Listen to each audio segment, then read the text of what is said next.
There it is. Let me get the agenda up and we'll begin the first agenda item. Going down the list, Chair Velasco. Yes. Trustee Dornick. Trustee Dornick, I believe I saw you enter. And going down the list. She's there, we can't hear her. Yes, I see you there. Trustee Garcia. Trustee Gonzalez. I hear. Got Trustee Klinakis. Present. Trustee Menchaca. Here. Trustee Rasmussen. Trustee Sham. Here. Trustee Dr. Alan Wu. I thought I saw Dr. Wu on here.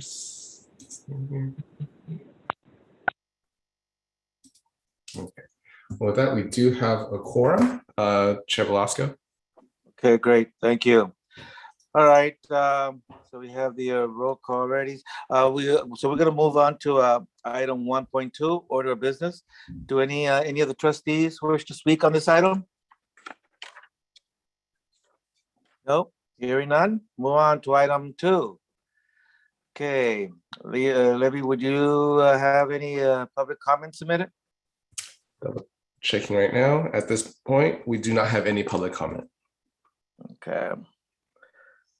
All right, so that'll be item 2. Item 3. So now we're going to item 3, correct? Levy? Yes. So item 3 is the communications outreach update presentation. Levy, would you like to do that, please? Yes, we'll go ahead and switch gears. I'll be sharing my screen. For those who are listening in, we'll be as visually descriptive as possible for this one. Let me actually stop share and start the slideshow.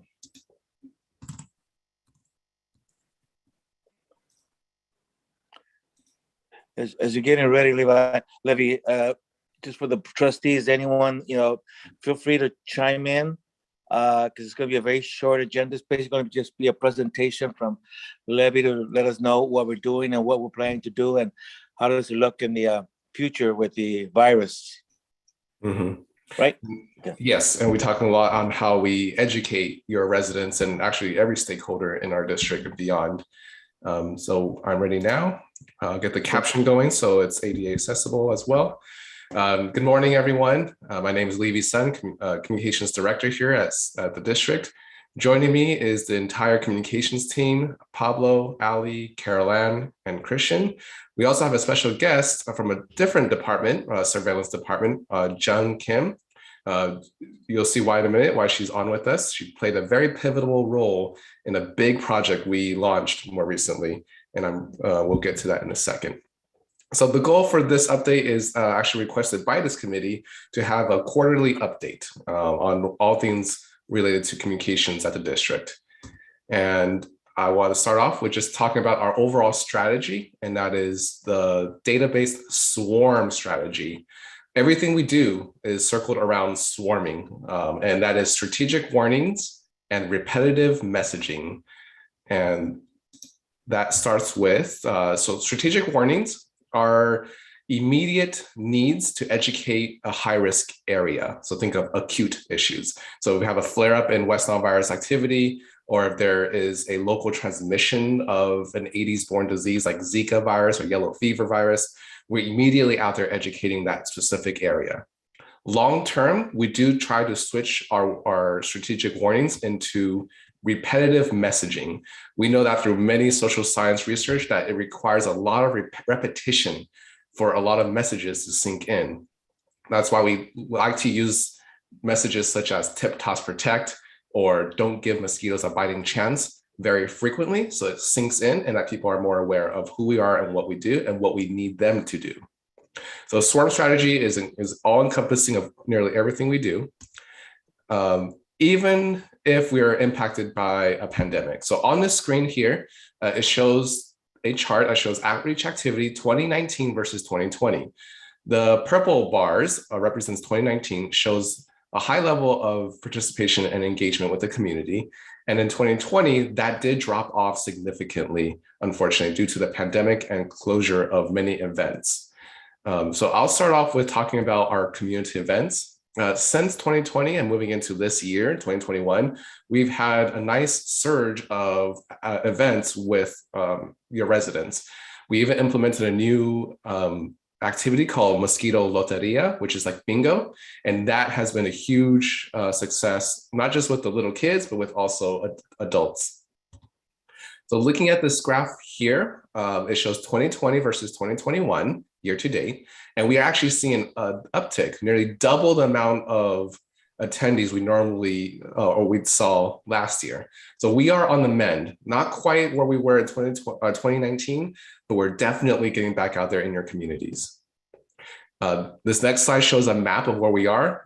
Our activities spread as far west as South Pasadena, Altadena, and all the way east to Claremont. So what's next, looking forward to the future of community events? Well, we want trustees to continue to invite us to your community events as things open up. And something new that we're doing is a mosquito bite prevention kit.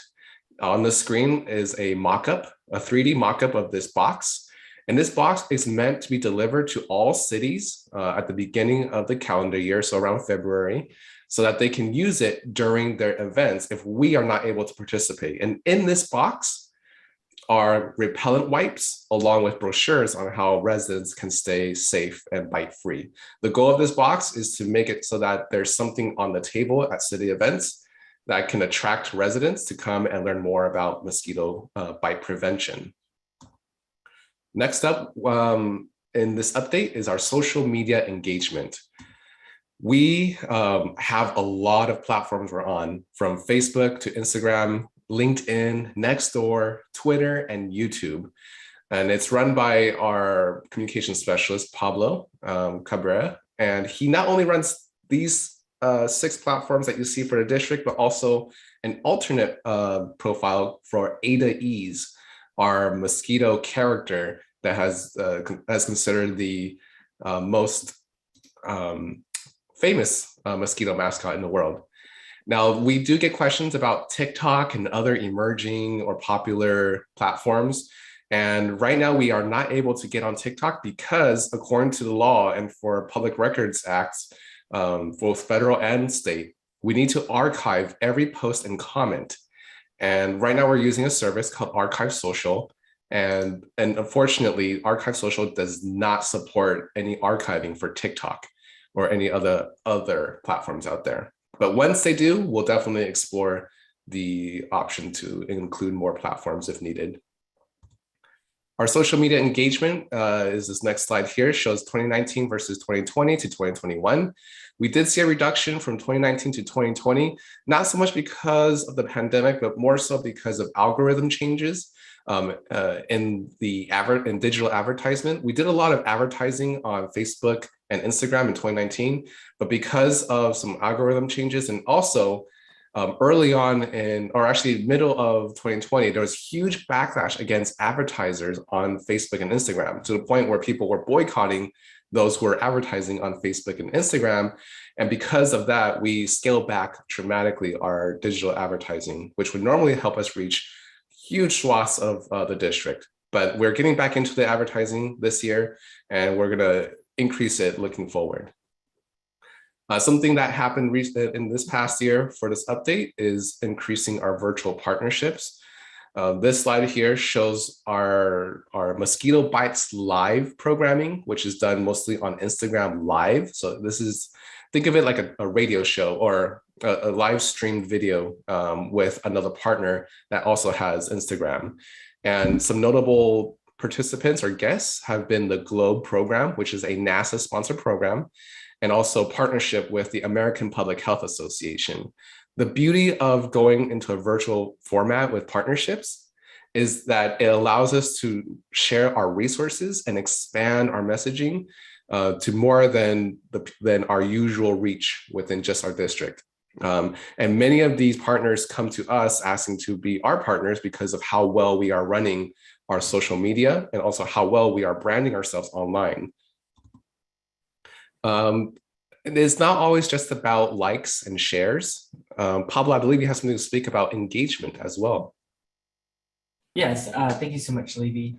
To expand on a lot of what we do when it comes to engagement, the biggest thing that we like to emphasize when it comes to social media, it's not just a bulletin board where you just post it and you, in a sense, set it and forget it. It's a lot about engaging with your followers, a lot of the comments that you get, whether they be funny comments or people tagging friends or family, or as you see here from other cities, elected officials, our trustees, and people that we work with, sharing the content that we are posting, which is important why we're always making sure we're tagging the correct organizations, the cities we're in, the school boards, anything in that matter is hugely effective and helps expand our audience and reach, and most importantly, getting to the people that we are trying to target with our social media posts. The other thing that we also like to emphasize when it comes to engagement is that we are presenting and posting our content, which is our videos, graphics, photos, anything that you can essentially post on social media using the correct aspect ratios, meaning that we're formatting our content specifically for our social media posts so that it is attainable, readable. You're not reading, tiny little text as a screenshot. That you are getting the correct information and being received to the audience in the best way possible. And making sure this also helps to make sure that our content is performing the best on that said platform so that we are reaching our audience in the maximum way we can. Thank you so much. Thank you, Pablo. And on this slide here, we show some of the more engaged cities and trustees. So our top 5 cities that constantly engage with us and share and our content are Arcadia, Azusa, Doherty, Glendora, and Pasadena. And of course, we want to give a shout out to our trustees who are also active on social media, but also engage with us. And that's Trustee Ryan Vienna from San Dimas, and Trustee Denise Menchaca of San Gabriel. So in terms of the future for online engagement, what's next? We want to increase our partnerships because we have found it extremely useful to leverage our partners and their content to include in our not only our outreach into your communities, but also in education, in our curriculum. We want to include more live streaming events. The Bite Back Tour was a huge success, and I'll get into that in a second. And we also want to increase trustee participation. So identify trustees who are also on social media or online and get them to participate with us more. Now I'm going to move into digital advertising. And this is extremely important, especially in the past 2 years when we have found the cost of advertising has been really expensive for print format and even for outdoor billboards. And we found that digital advertising on things like social media or even Google Ads has been extremely helpful. And it's been really helpful to battle against misinformation, but it also addresses a huge information gap between journalists and also social media where people get their information. More than 80% of Americans get their information solely online, or not solely, but majority of their information is online. And digital advertising is one of the cheapest way to reach people. Just this year alone, we had over 1 million impressions from our ads, and we only spent 2,500 year to date.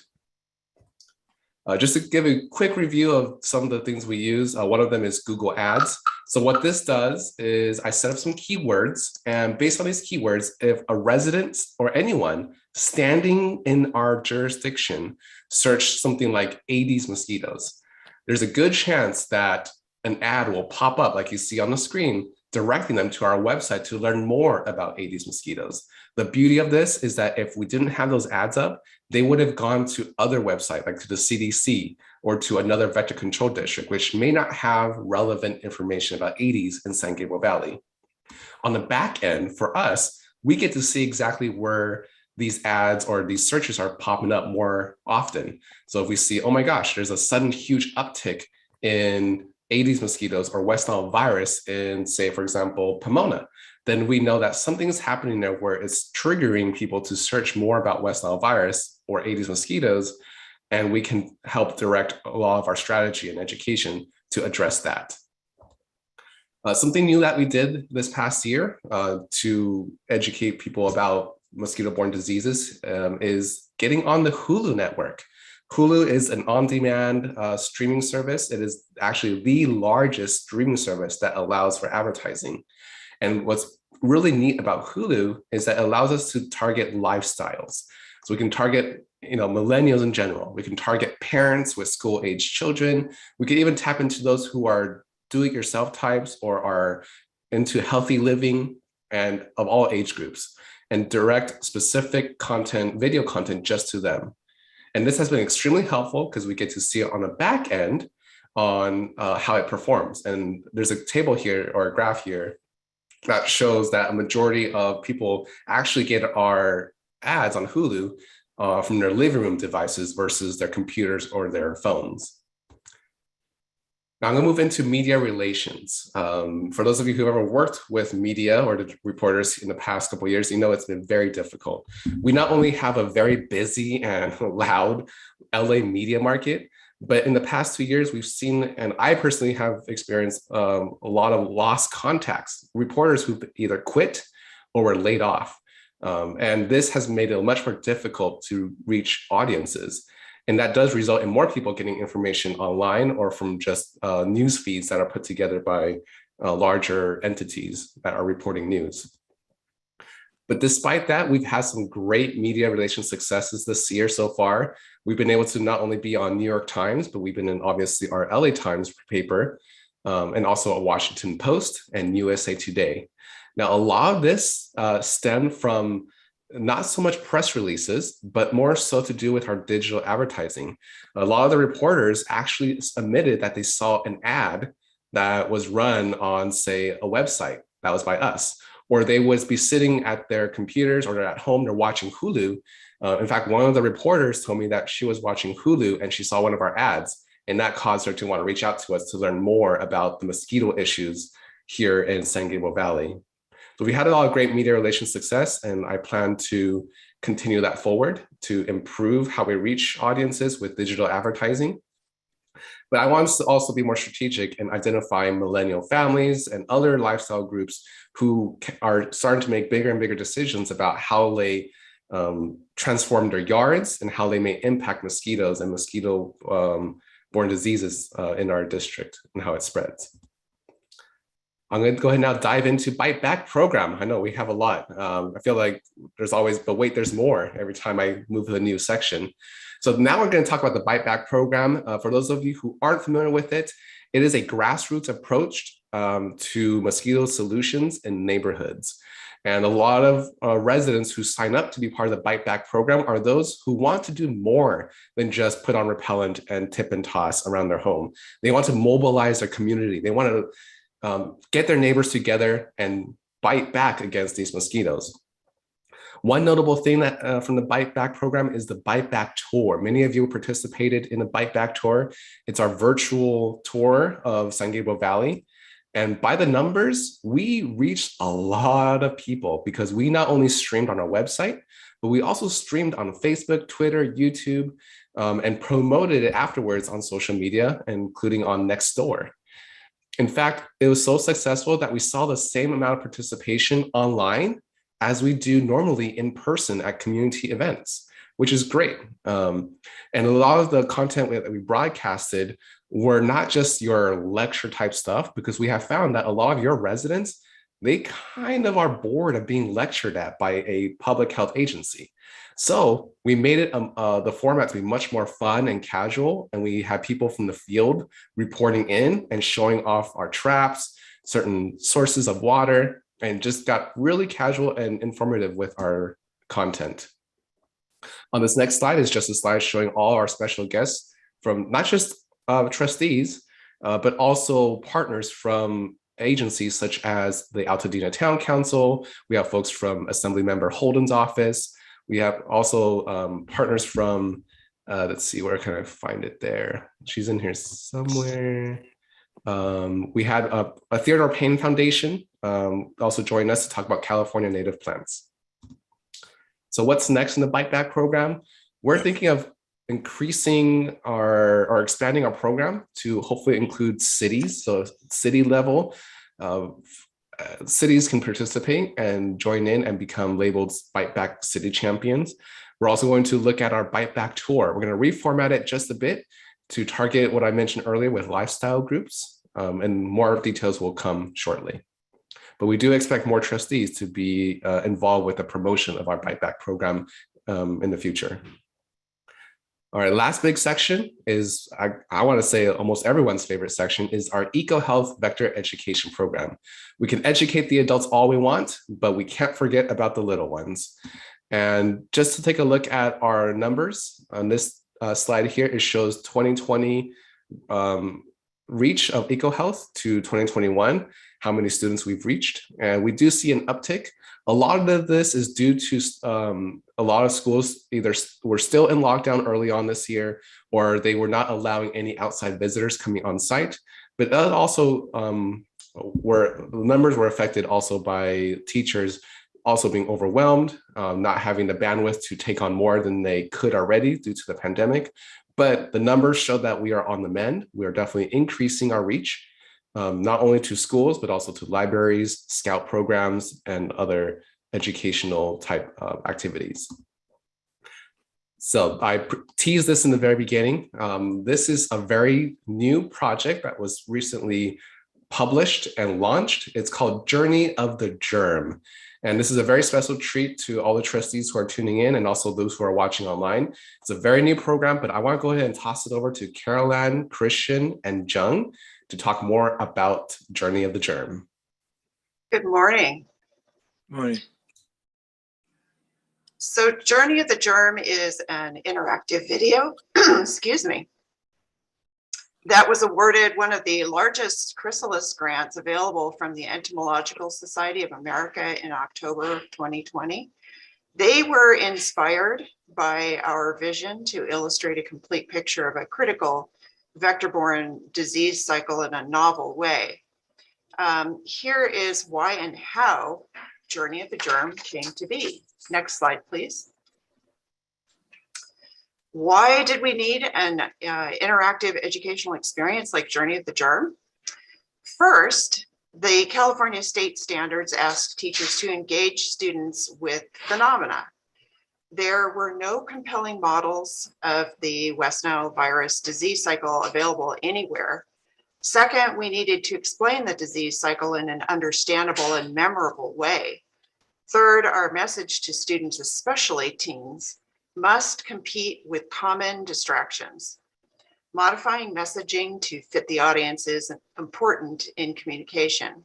Students are used to getting information in the format of videos and interactive games. We are more likely to break through and spark behavior change using a familiar and popular format. Reaching students, especially teenagers, and getting them on board can have a huge effect in their communities and save lives. Next slide, please. One of the main goals of this educational experience is to drive home the point that mosquito bites are a threat to human health. These are our objectives, as bullet pointed here, the desired takeaway after the end of the experience. The project is aimed primarily at grades 4 through 12, but we are asking younger students to take the plunge. The science standards addressed in this video mesh well with our main messages. Next slide, please. Our initial idea was to create a physical model of a cutaway view that allowed students to move the virus through the mosquito. But the mechanics were tricky and left a lot of important information out. Consulting vendors encouraged us to think about a digital solution that could encompass a more complete picture. Next slide, please. Hello, I'm Jung. I actually work in the surveillance department tracking mosquitoes, but occasionally I draw things for communications like stickers and education materials. The team wanted to borrow me to help with Journey of the Germ, and we got the okay from both of our department heads. Here's an example of how a concept would bounce between my rough drafts and their feedback. So first we have the first draft on the left of kind of a standard backyard, and on the right is the block of the things that they wanted to change. Next slide, please. Okay, updated the draft to make it look more lush and mosquito friendly. They liked this a lot better and only had a few more things they wanted to add. Next slide, please. We also had to plan out where the characters would fit in the scene later on. Next slide, please. And after everyone was happy with the rough drafts, the final version was cleaned up and polished off. It really helped that we had consistent contact around the office and online for updates on both sides of the process for the project to progress smoothly. Next slide, please. Throughout the experience, various important elements of the West Nile virus transmission cycle are illustrated, including the impact of temperature differences on the disease cycle. The temperature averages were taken from 2020 data in the San Gabriel Valley. Timing in the mosquito-borne disease cycling is shown on the top bar as you move through each day. The pathway at the bottom of the screen allows users to track the transmission progress and speed of viral activity in each temperature regime. Vector, host, and pathogen relationships and interactions are illustrated as the mosquitoes move about the backyard scene. And mosquito structures and functions are also highlighted using zoom-ins. The zoom-ins illustrate the viral activity occurring inside of the mosquito's body on a microscopic scale. Next slide. As of Wednesday, we've had 184 users enter the experience from 16 different countries. Next. The 4 embedded pre and post-assessment questions track knowledge gain.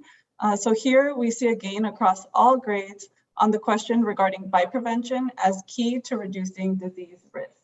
Next slide. We presented at the Entomological Society of America's annual conference on Halloween, so we took the opportunity to dress the part. And we attended one of the first socials and infected people like Jennifer Hankey, the ESA Vice President-elect, with a West Nile virus keychain and a Journey of the Germ QR code.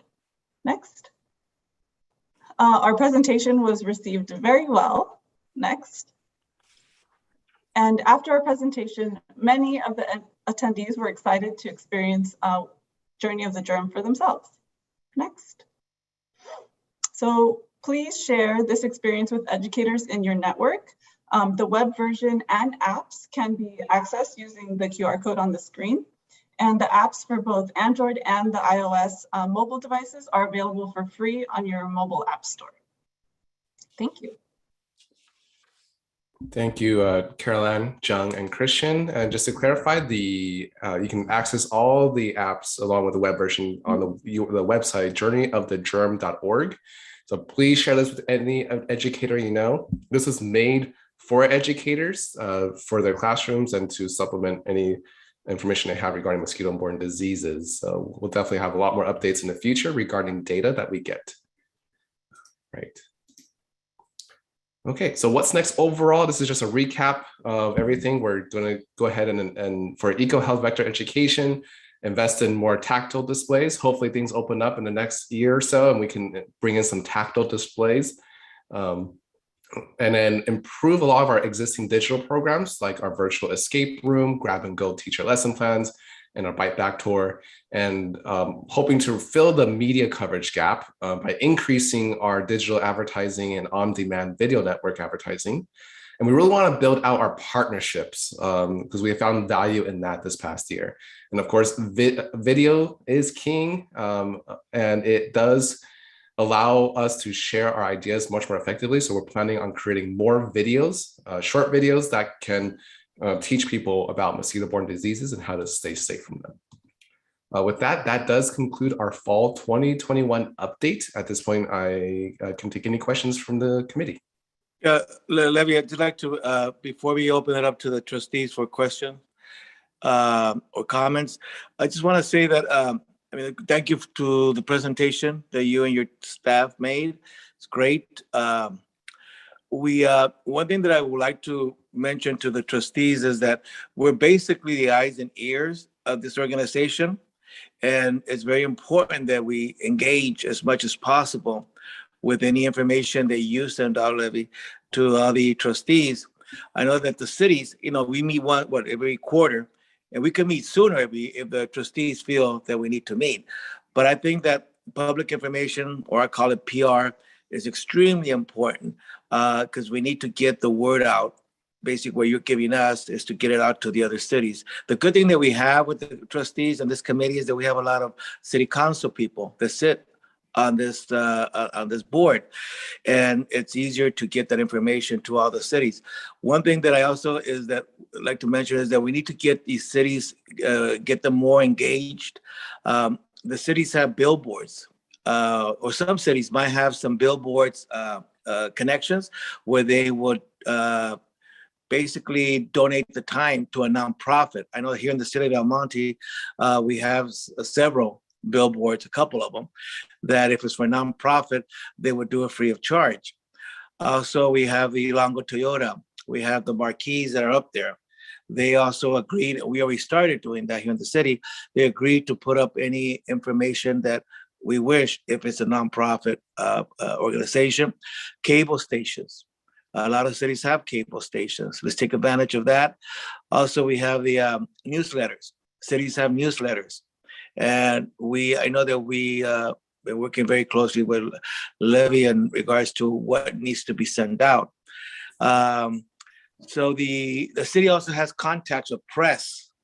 They, sometimes when you're doing an event, every city sends out, they have the press corps or the public information corps.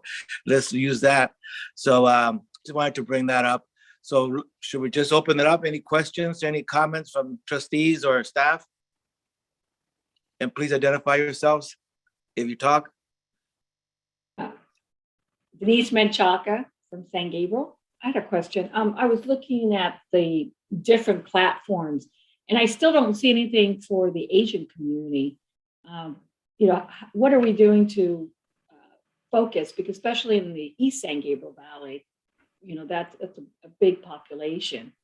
I know as a city, we have Weibo, I've mentioned that before. We also have Chinese newspapers. We have AYC, Asian Youth Center, that has a very broad reach. It's not only in San Gabriel do they have a facility, but they also have, I think, 4 of them all together in different parts of Southern California in general. But I would like to see some focus in that area.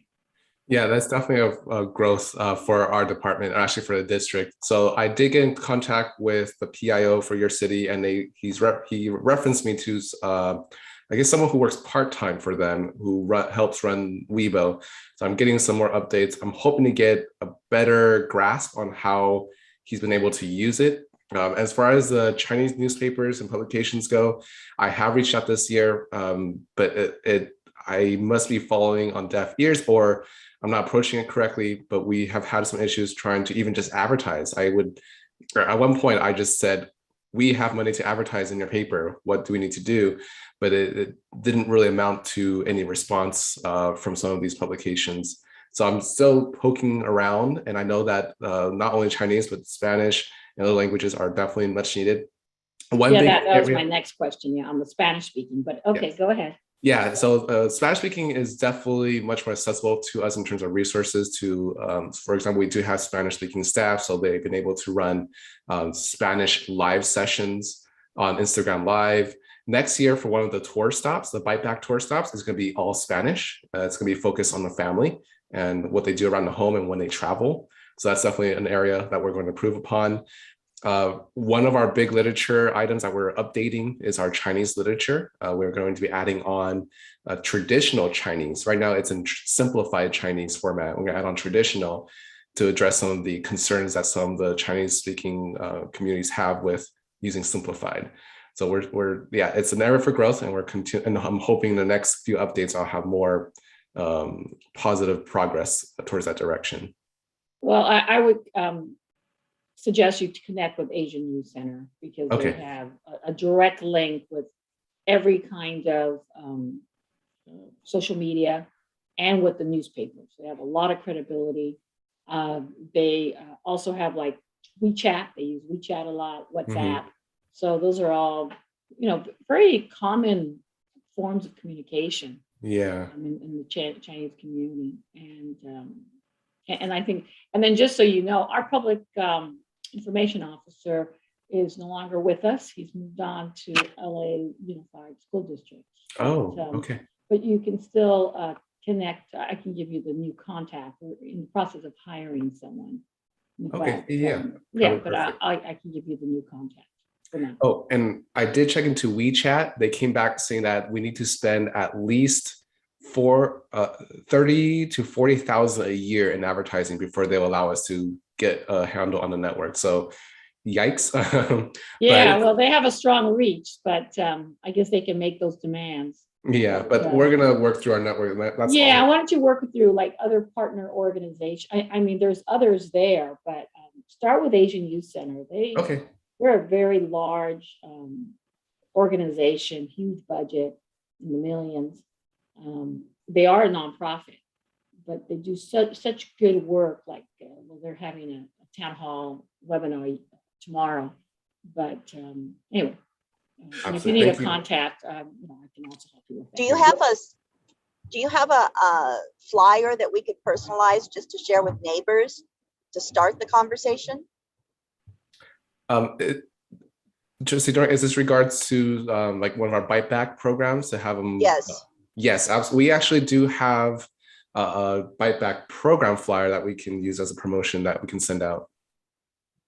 It's just like I'm reinventing the wheel every time somebody complains about the mosquito. You've been so very, very helpful, Levi, but Levy, I mean, but it's in your explanation about this mosquito being the cockroach of California at this time. It was a perfect example for my friend and client. So anything I can share with my friends and neighbors, plus I have a business in the village area, and maybe I could get the local publications to share that too. Yeah, absolutely. I'll be sure to send you the Bite Back program promotional flyer. Trustee, this is Jerry Velasco. Trustees, one of the things that I also spoke to Levy about is that for us to contact his office, to contact all the trustees and also all the committee members, especially the committee members, with all the activities and programs that we have, so that they could get it out to their connections, their contacts. So I would highly recommend that the trustees, the committees, get heavily involved in whatever you think needs to be done. And for you, if you have a program that you think that needs to be looked into or carried through, to let me know. We should also go to city council meetings if we need to go and make some of these presentations. Basically, Levy's staff is willing to go and dress up that mosquito lady. And that's very popular when we have a council person, like maybe Councilwoman Menchaca could dress up as a mosquito lady and San Gabriel. No. Because you know that. You know what? I think as the chair, you should set the role model, be the role model for all of us, Mr. Velasco. Dress up as no, only females are the ones that bite. No, I think males could qualify. You're capable. They could bite too? All right. Okay, any other comments from trustees, any suggestions? Basically, this is just a fun committee. It could be fun, it could be very educational, and it could be very productive. We just need to give Levy all of our support and our meat to get in there and do what he wants to do. And we have the support of the trustees in general. Anyone else? Staff, any questions, any comments? Just for me, I really appreciate the trustee involvement. Yeah, we make things fun, but you guys take it to the next level, especially when you participate with us. You add credibility to what we say. We coming out to your community, they see us as government workers, but with you next to us, they see us as partners in the community, and we want to keep solidifying that. So I appreciate all your comments about getting us linked with networks and partners and having active trustees. Thank you. You know, Olivia, one thing, you said something about that they won't accept any information from us unless we spend over $30,000 or $40,000. What organization was that? It's called WeChat. It's a communication. It's kind of like a messaging platform. So And- if we don't have, if we're not spending that much, which is a lot of money, but maybe some cities that are part of our organization are spending that money. Maybe that's a conversation you could have with the administration and see if it will count. Since we are part of the city and the city's part of our organization, maybe we could somehow get the credit for that city spending that money, and then we could come in there. I don't know, just a suggestion. It reminds me of past platforms like Nixle, where we can't get in, but cities are on there. Right. We're able to basically have the city help us carry the message. Right, which is our residents for every city. So Mhm. basically, we're serving the same people that they're servicing. Correct. So maybe you want to look into that. Absolutely. Any other questions? Any other comments before we call for the fourth one of adjournment? Levy, any other? Are we ready to adjourn? I am if the trustees are. All right, do we have a motion and a second to adjourn the meeting? I'll move to adjourn. Was this Menchaca? I second. Second, Robert from Azizo. Okay. All right, so receiving the motion of the second, okay, then we adjourn at this time, which is 10:44. And we'll see you in 3 months from now or sooner. Absolutely. Thank you very you. much. Okay. Thank you very Thank much, you. all. We have a very good turnout, and thank you very much to the staff.